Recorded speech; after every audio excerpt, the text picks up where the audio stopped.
Pinduoduo сайтында обновление жасагандан кейін көптеген қолданушыларда және менде банк картасы жоғалып кетті.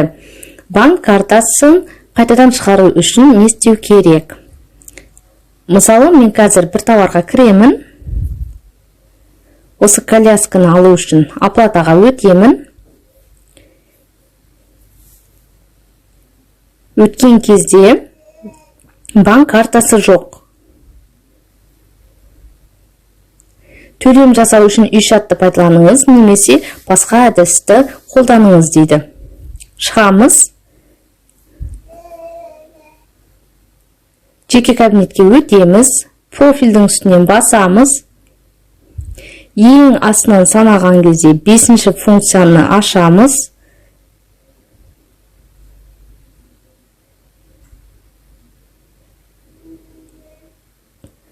Осында терезе шығады. Осы жерден қызылды басып, қайтадан обновление жасау қажет болады.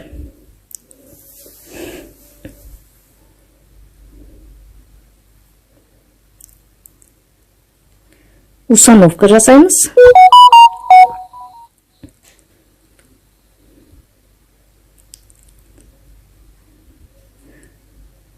Телефонға разрешение береміз.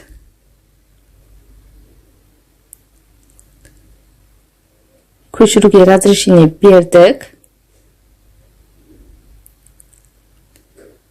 Енді установка жасалып жатыр.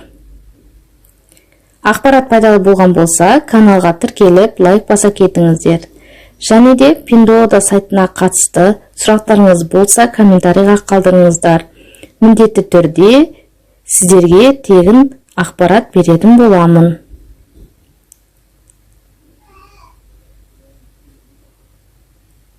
Көшіріліп жатыр қазір.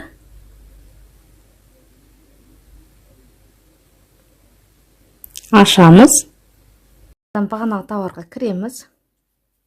Оплатаға өтеміз.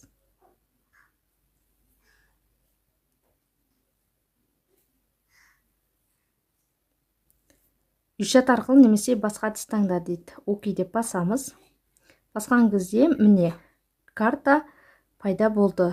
Үстінен басамыз, таңдаймыз. Ары қарай өз картаңыз бойынша оплата жасай бересіз.